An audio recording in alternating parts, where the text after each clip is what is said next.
Well, hello, I'm David Freeman with Is That Really in the Bible? Question: how many fools do you have for friends? You know, I guess down through history or down through our lives or our life, we've befriended fools from time to time. Hopefully not many. But let me ask you another question. Have you ever been a fool?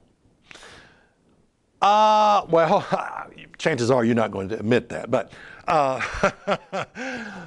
someone once said you cannot read the Proverbs, the Book of Proverbs, without being called a fool.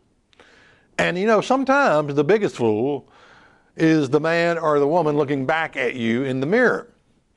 So when I ask, well, have you ever been a fool?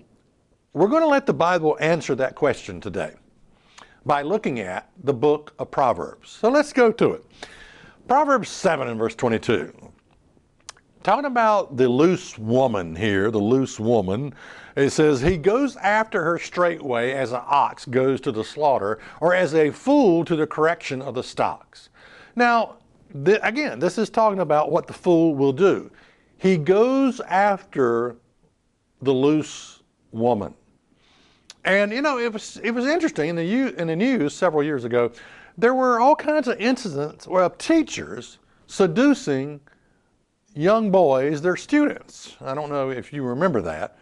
Probably still occurs today also, you're just not hearing about it. But it's interesting because, but what I'm saying is, the man that chases after women for the sole purpose of genital bonding, the Bible calls that person a fool. Again, he goes after her straightway as an ox goes to the slaughter. I mean, that's some kind of imagery there. The dumb ox doesn't know that he's about to be killed.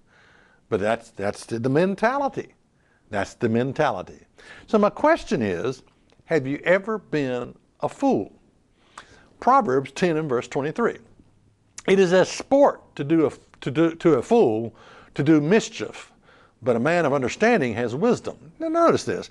It's like a sport. It's like a good time sport to the fool to do stupid things. You know, we used to have some guys that worked with us, young teenage boys, and we had to get rid of them because they were so foolish. They would just do dumb things. And, you know, maybe that's just a part of being a young man. I don't know. But I think it has a lot to do with discipline and how you're brought up.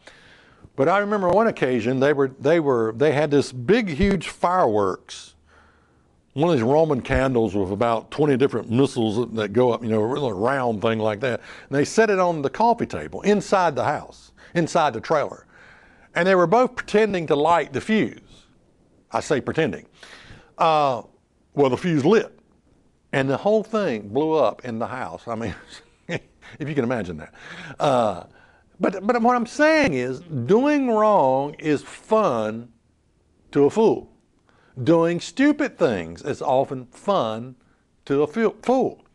So my question is, have you ever been a fool?